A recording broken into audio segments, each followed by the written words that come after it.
ila hadhihi khaliqnatin salihah ila hadratin nabil mustafa rasulillah sallallahu alaihi wasallam wa ila ikhwani minal anbiya'i mursalin wal syuhada wassalin wal malaikatul muqarrabin khususan sahana al-akbar Imam Junaid al-Baghdadi wa khususan yang santir malam Syekh Abdul Halim Abdul Salam membaik kabir mujwajim baduratim walim al-Fatihah.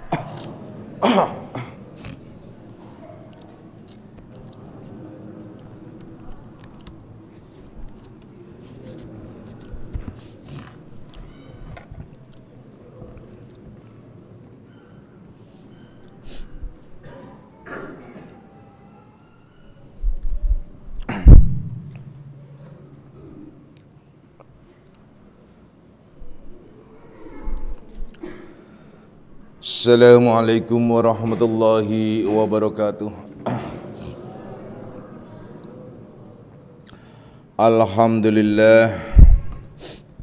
Alhamdulillahilladzi karrama bani Adam wastafa minhumul ulama wa akhtara minhumuz zuhada wal hukama wal kurama wa faddala minhumul arifina billahi wassifati wal asma wa azakuhum lazzatal mahabbati wa dhallahum haqiqatil asya'i minal ardi was sama wassalatu wassalamu ala sayyidina Muhammadin khatamil anbiya alladzi khuliqa min zatihi wa minhu jami'ul asya wa ala alihi wa ashabi sadatil awliya wa ala tabi'in wa tabi'it tabi'ina lahum bi ihsanin ila yaumil jaza. Subhanaka la ilma lana illa ma 'allamtana innaka antal alimul hakim wa la haula wa la quwwata illa billahil aliyil azim amma ba'du. Ma'asyiras salikin, kaum bapak dan kaum ibu jamaah pesantren Akmaliyah, anak-anak ruhaniahku semuanya, baik yang hadir secara jasmani maupun nafsani, baik yang mendengarkan langsung di pesantren Akmaliyah maupun yang melalui radio online Akmaliyah. Insyaallah mudah-mudahan di senja hari ini kita berlimpah rahmah, maghfirah serta hidayahnya, amin ya rabbal alamin. Mari kita lanjutkan kajian kita di dalam membahas kitab Syarus Salikin, kitab Ihya Ulumuddin, yakni bahwa kita masih membahas pada pasal fi bayani ma'rifatul uyubin nafsi, yakni pada pasal menjelaskan tentang pengertian atau memahami, mengenali tentang segala bentuk kekurangan, aib yang ada pada diri kita. Dengan kata lain ialah kita harus muhasabah atau introspeksi atau mawas diri atau serah delu gitu. Ya, gitu ya. Itu muhasabah. Jadi kita tuh disuruh muhasabah. Orang yang paling baik itu orang yang muhasabah. Kalau di dalam hadis menyebutkan begini. Saya potong saja hadisnya yang depan. Al-kayyisu mandana nafsah. Jadi kalau saya memanakkan al-kayyisu mandana nafsah itu adalah yaitu orang yang disebut intelektual muslim. Jadi bukan sebatas orang yang cerdik, orang yang disebut al-kayyisu itu adalah boleh disebutkan artinya orang yang gagah, perkasa, yang berani itu. Artinya di sini sebenarnya orang yang disebut intelektual muslim, orang yang cerdik, orang yang piawai, orang yang cerdas ialah orang yang bisa menundukkan hawa nafsunya. Tuh, al-kayyisu mandana nafsah. Jadi orang yang mampu memerangi dan mampu menundukkan hawa nafsunya. Orang yang menang di dalam peperangan dengan nafsunya. Itu adalah disebut intelektual muslim.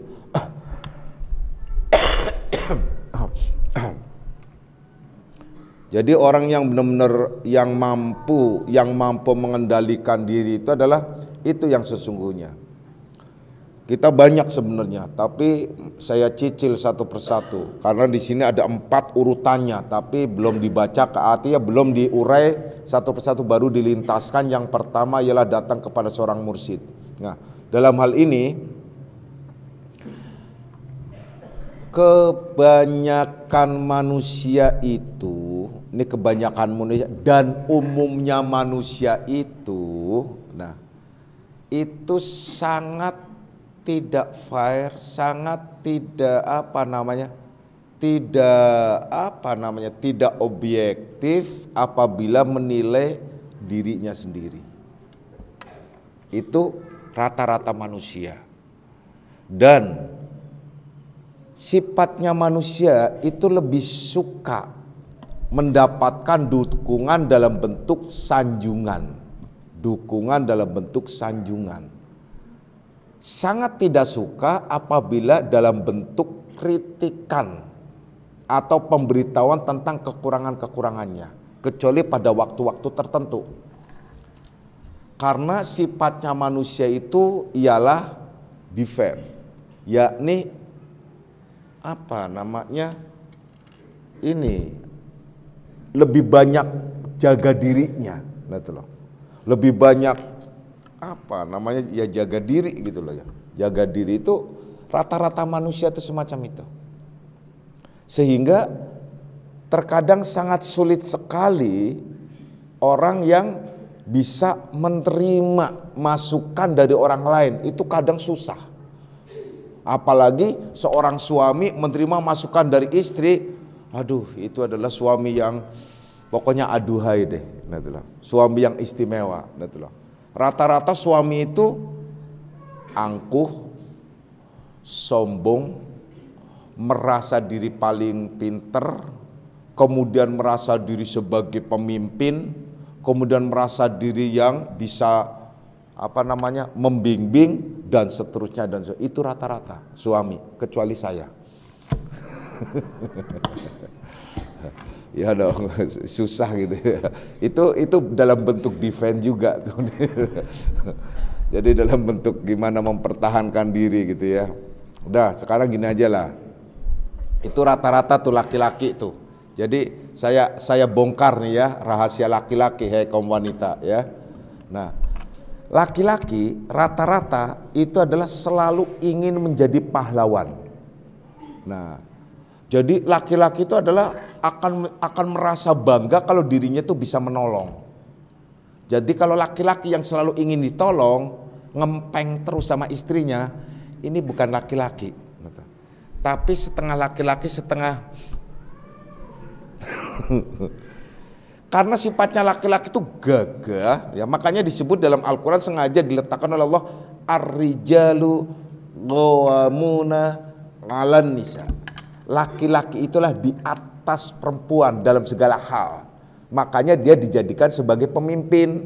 Namun kebanyakan laki-laki, memang kebanyakan laki-laki rata-rata itu adalah paling senang kalau dirinya itu menjadi hero. Supermarket. Hero-nya itu jadi pahlawan.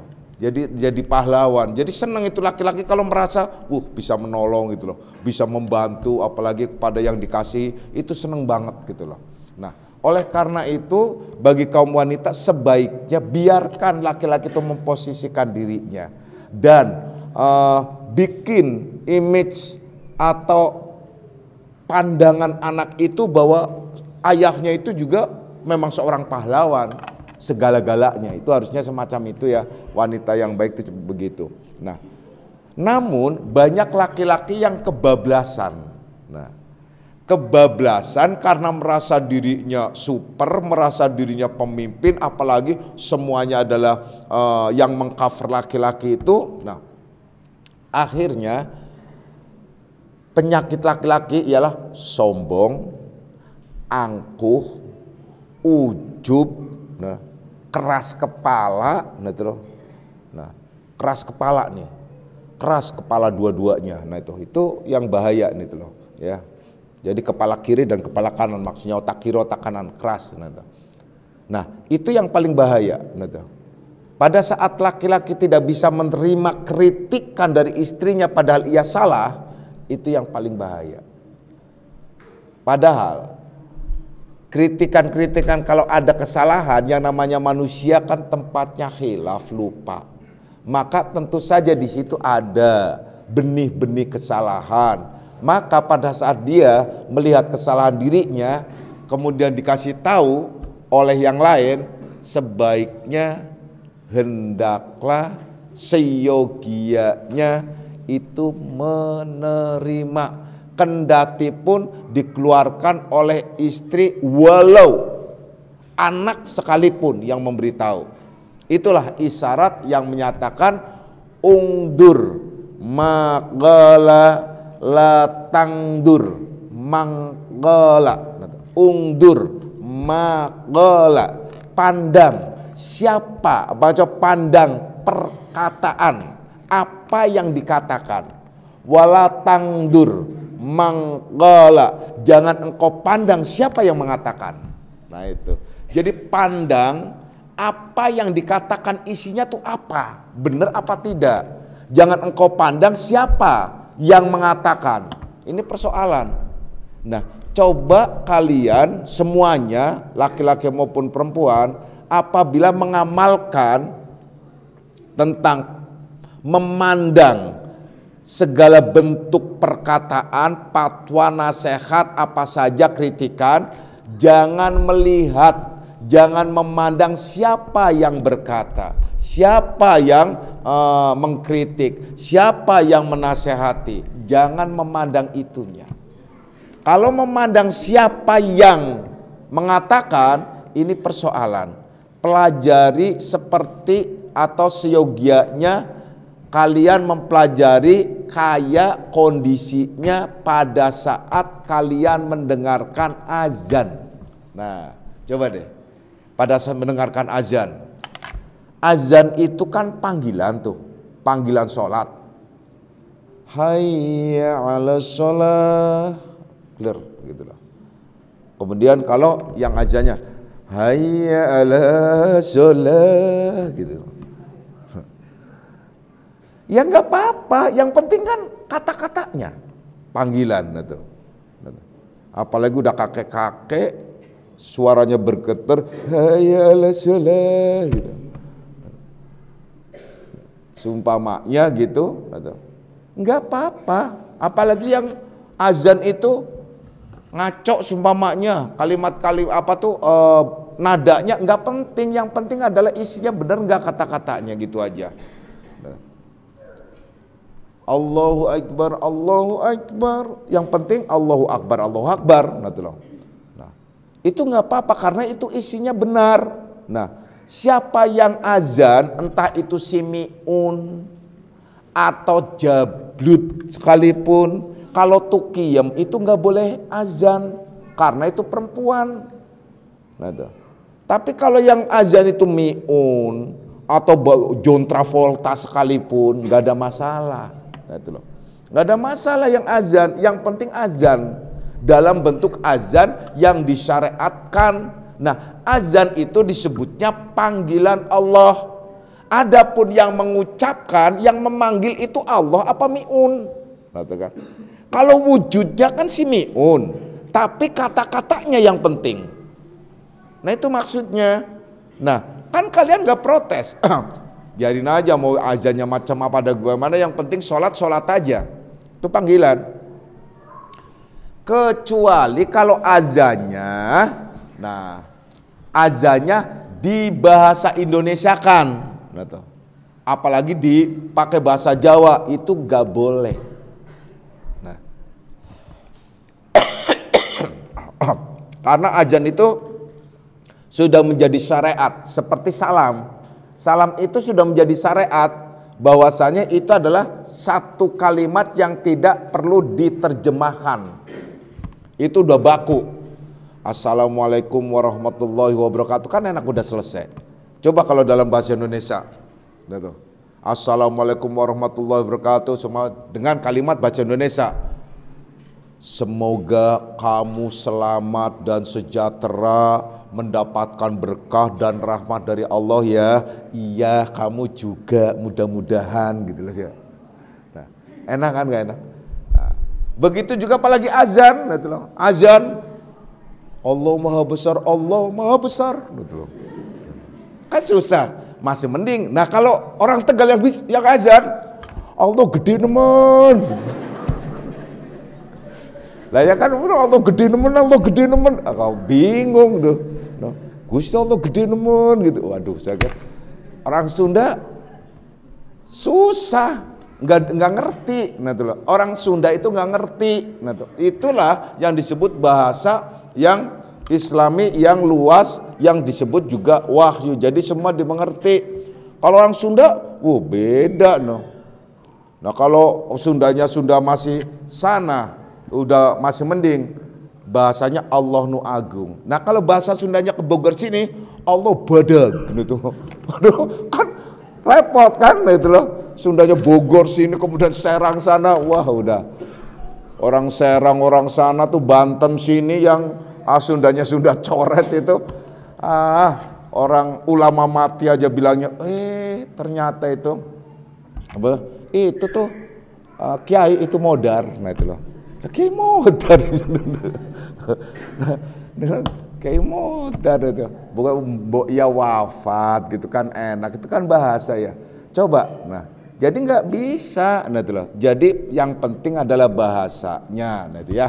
Jadi dengan kata lain kita siap untuk menerima apa yang ada kekurangan dalam diri kita, itu yang disebut muhasabah.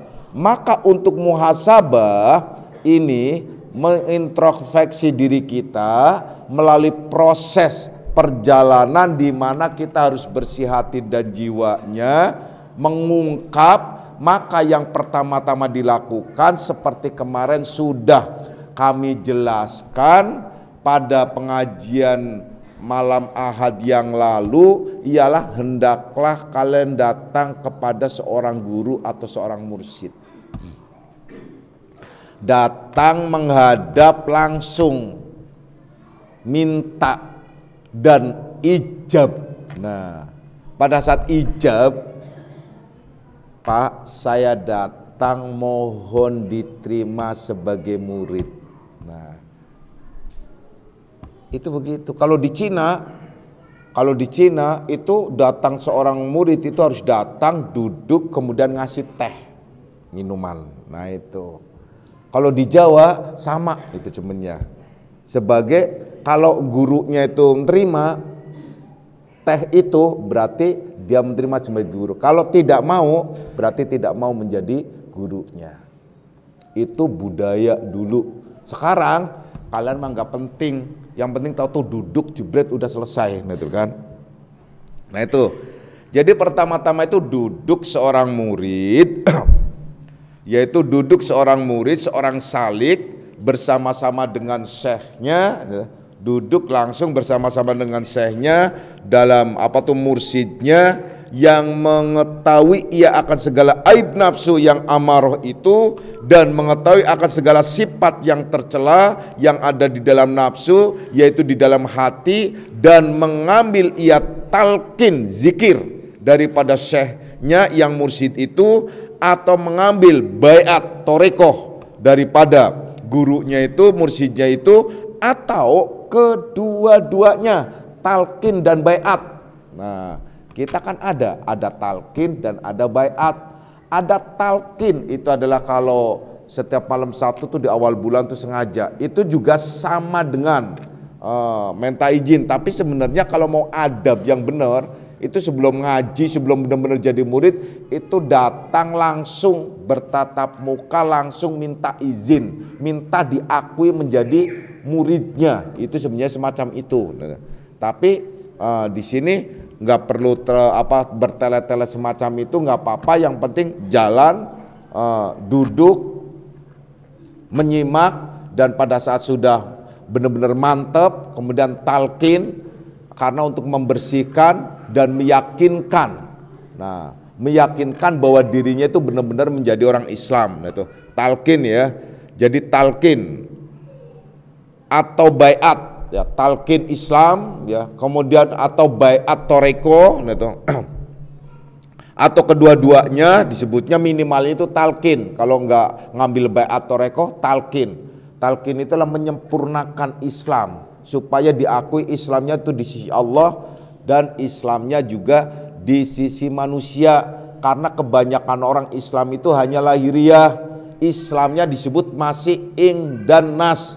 Di sisi manusia iya oke Islam, kita nggak boleh mengatakan dia itu orang kafir, orang Islam karena hidup di lingkungan Islam, nah dibesarkan di lingkungan Islam, semuanya Islam, nah itu loh. Tetapi apakah ia sudah diakui oleh Allah dan Allah mengakuinya? Harus syaratnya kan bunyal Islamu ala khamsin, didirikannya Islam itu 5 perkara. Pertama, antasyhada alla ilaha illallah, antasyhada alla ilaha illallah, hendaklah ia mengucapkan 2 kalimat syahadat, asyhadu alla ilaha illallah wa asyhadu anna muhammadar rasulullah, dengan diniatkan khusus untuk Islam, untuk Allah. Nah, kalau dari kecil belum pernah ada niat itu yang disaksikan dan benar-benar, itu sebenarnya belum sempurna. Saya katakan bukan Islam ya, bukan belum Islam, belum sempurna Islamnya. Karena bunyal Islamu ala khamsin. Kebanyakan orang syahadatnya diabaikan karena merasa sudah dari kecil adalah orang Islam, ya, keluarganya keluarga Islam, lingkungannya lingkungan Islam, sekolahnya sekolah Islam, akhirnya terlupakan baca syahadat yang khusus diniatkan untuk Allah. Nah itu, terus gimana caranya? Nah, untuk kalian semua anak-anak kalian sebaiknya kalau sudah akil baligh itu diajak membaca syahadat di hadapan kalian, yang disuruh artinya disuruh untuk diniatkan karena Allah. Kalau punya guru, alangkah lebih baiknya di hadapan guru. Karena apa? Karena akan mendapatkan bimbingan ilmu. Nah itu loh, maksudnya dengan guru itu.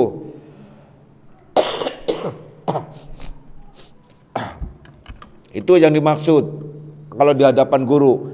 Kalau semuanya tidak di hadapan guru juga nggak apa-apa, di hadapan orang atau di hadapan siapa saja, di hadapan, contohnya di hadapan orang tuanya, kakaknya. Contoh nih, ada bapaknya, ada ibunya, ada kakaknya, atau ada omnya, kumpul lagi bareng, kumpul keluarga, terus sama-sama baca syahadat. Ayo kita bareng-bareng baca syahadat yuk. Nah, tuh. Kenapa? Kita niatkan untuk benar-benar menyempurnakan Islam sebagai talqin. Niat benar-benar karena Allah, bahwasanya membaca syahadat itu benar-benar karena Islam sebagai menyempurnakan rukun Islam yang pertama.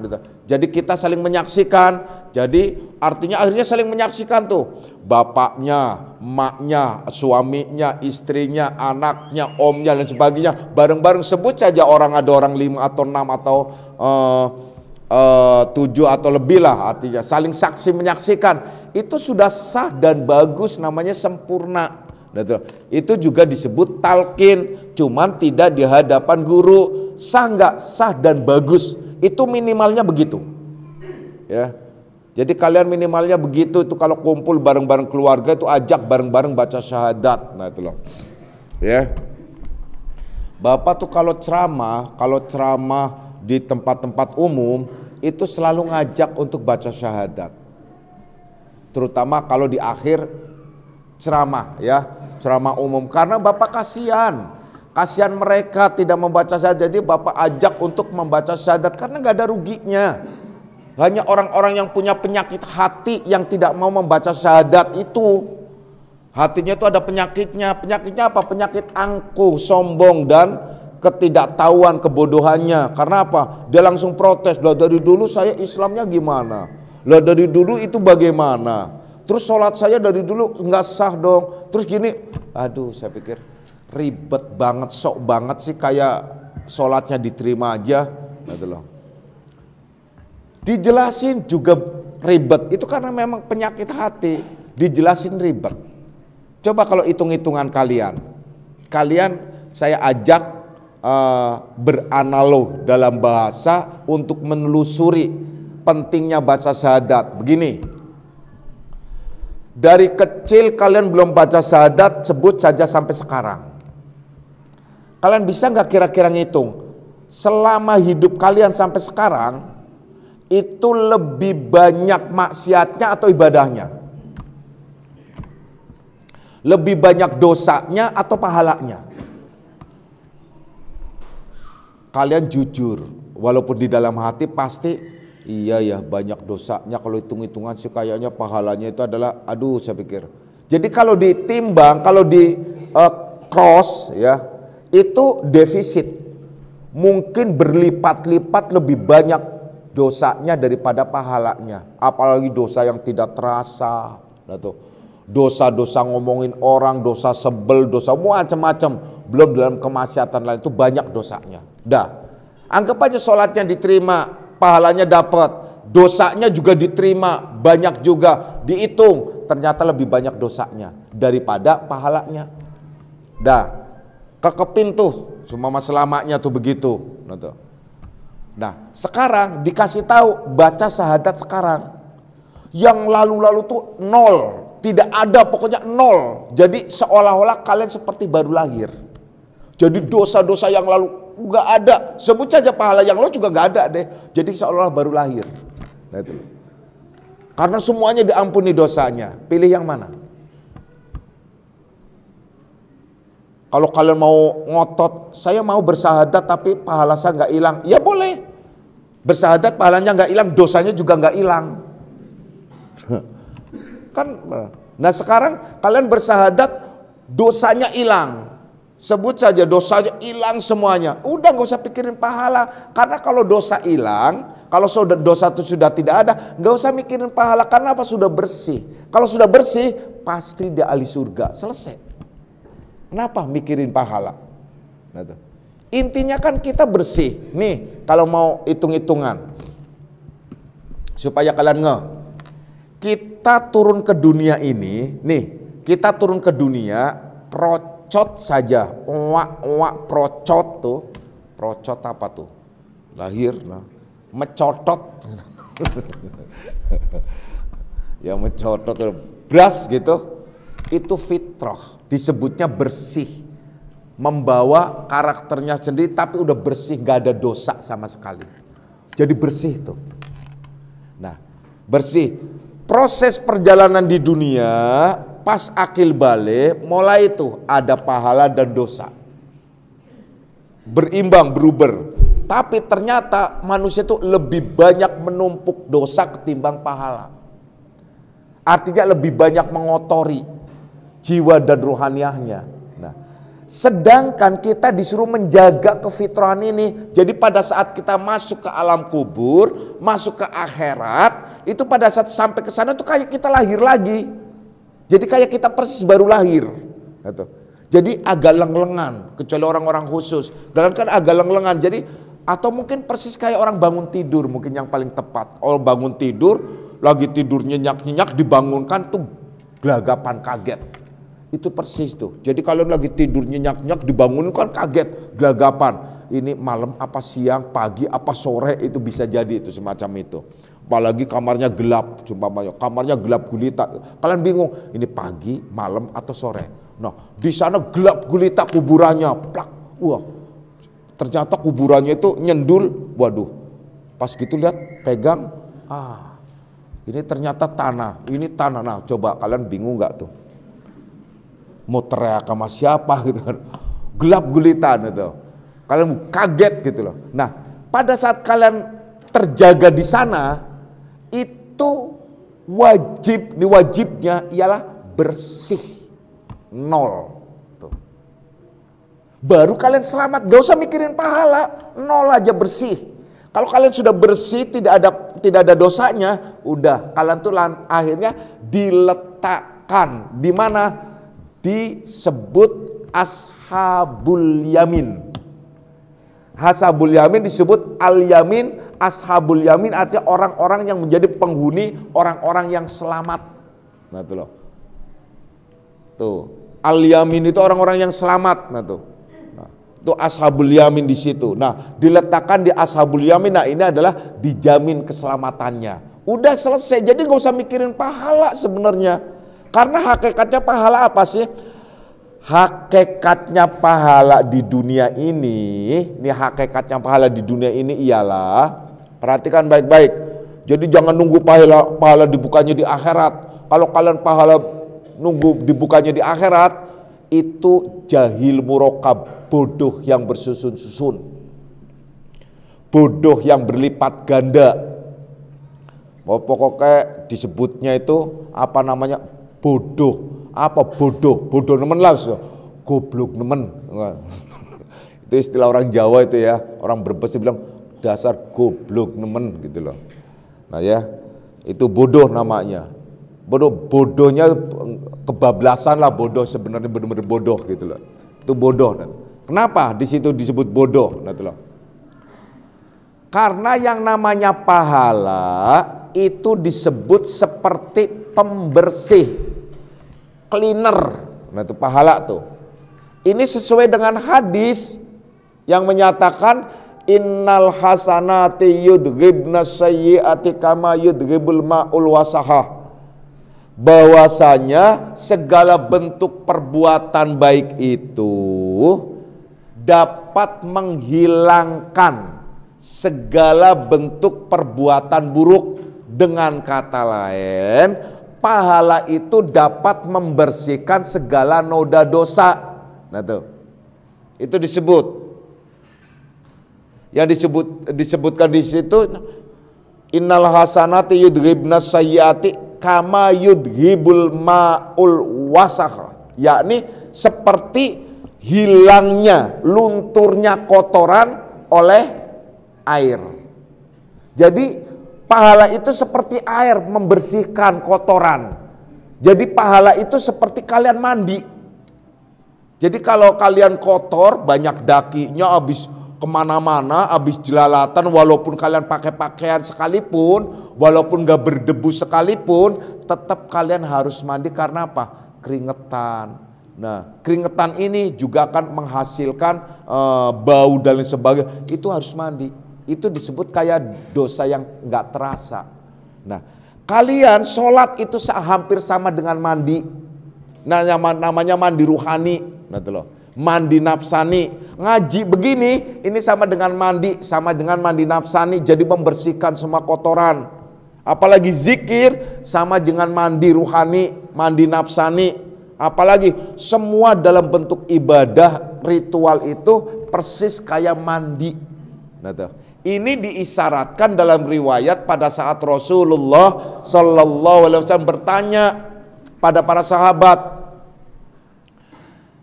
andai saja di depan rumahmu ada sungai, ada kolam, ya, kemudian kalian mandi, kira-kira bersih nggak?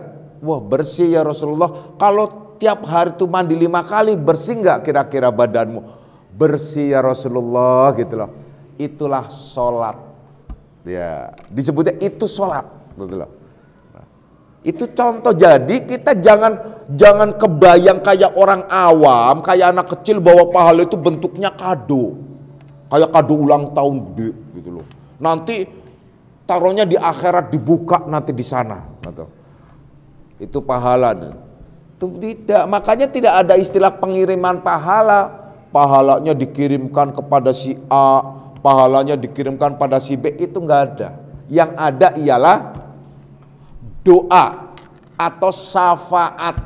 Nah, doa kita kirimkan kepada si A, B, C, D, maksudnya apa? Agar Allah membersihkan segala dosanya dengan cara mengampuninya. Maka doanya untuk almarhum almarhumah sepertinya almarhum, Allahumma firlahu warhamhu wa'afihi wa'fu anhu, itulah. Kalau untuk almarhumah, Allahumma firlaha warhamha wa'afiha wa'fu anha. Ini contoh, itulah. Atau doa secara umum, ya. Seperti doa yang sering kalian buat buat orang tua dan keluarga, orang-orang beriman. Seperti Allahumma fir lana dzunubana wali walidaina warhamhuma kama rabbayana shighara. Itu adalah kalau bentuk jamak. Kalau bentuk mufrad, Allahumma fir li wali walidayya warhamhuma kama rabbayani shaghira. Nah itu loh. Wali jami'il muslimina wal muslimat wal mu'minina wal mu'minat. Nah itu. Al ahya'u minhum wal amwat. Nah itu doa namanya. Jadi doa untuk orang-orang yang beriman, saudara-saudara kita siapa saja yang sudah meninggal maupun yang belum meninggal, yang masih hidup maupun yang sudah meninggal, itu semua itu doa yang dikirimkan, bukan pahala. Nah gimana kalau membaca Fatihah pahalanya dikirimkan? Itu salah alamat. Nih, bukannya membaca Fatihah doa pahalanya dikirimkan, tetapi jadikan Fatihah itu sebagai doa yang dikirimkan. Awas loh, beda ya. Jadikan Fatihah, kita membaca Fatihah itu dijadikan sebagai doa yang dikirimkan kepada si A, B, C, D. Kalau kita membaca Fatihah pahalanya dikirimkan, ini yang salah kaprah. Nah itu loh, bener ora lumrah. Nah itu loh, bukan pahalanya yang dikirimkan, tapi doa dijadikan doa. Kalau pahalanya dikirimkan, ini kan sok tahu namanya. Bacanya aja belum benar, belum tentu benar, belum tentu juga dapat pahala, belum tentu juga diakui. Nah itu kan, ini contoh ya. Masih ya, masih panjang udah azan. Ya, padahal pengajian ini berapa kali lagi? Satu kali apa? Dua kali lagi? Satu kali, dua. Sekarang malam Sabtu besok, malam Minggu besok sekali lagi terakhir. Dua kali lagi loh. Oh malam oh iya ya. Berarti terakhir itu malam Sabtu, berarti sekali. Terakhirnya itu adalah nikahan tuh, ada orang nikahan. Ya terakhirnya nikahan, ya boleh nikah masal juga. Tapi nggak apa-apa, jadi di akhirnya jadi pengajian lagi nggak apa-apa. Pengajian atau langsung kita karena ada jamaah yang mau menikahkan anaknya akid, maksudnya mengakidkan. Ya mengakidkan anaknya di malam minggu terakhir. Ahad paginya masih ada, ya Ahad paginya masih ada, jadi diakhiri dengan Ahad pagi. Gitu. Jadi dua kali lagi. Jadi ini nggak selesai.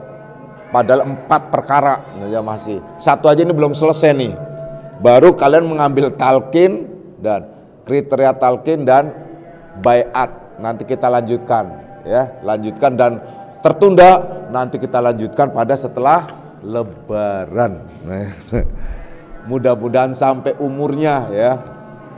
Aduh, karena betah di dunia jadi nggak terasa. Nah, kalau nggak betah ya terasa banget lama ya, karena kita betah di dunia kita nggak terasa ya. Nah oleh karena itu anak-anakku semuanya, intinya tadi ayo kita introspeksi, ayo kita membersihkan diri kita dengan cara diawali kita membaca syahadat. Udah ya, itu saja dulu. Insyaallah ya, mudah-mudahan ya kita golongan orang-orang yang selalu mendapatkan ampunan dari Allah Subhanahu wa taala. Amin ya rabbal alamin. A'udzubillahi minasyaitonir rajim. Bismillahirrahmanirrahim. Raditu billahi rabban islamidinan wa bi Muhammadin nabiyya. Raditu billahi rabban islamidinan wa bi Muhammadin nabiyya. Raditu billahi rabban islamidinan wa bi Muhammadin nabiyya. Asyhadu an la ilaha illallah wa asyhadu anna Muhammadar Rasulullah. Hadanallahu ikum ajmain wa lafu minkum. Wassalamualaikum warahmatullahi wabarakatuh.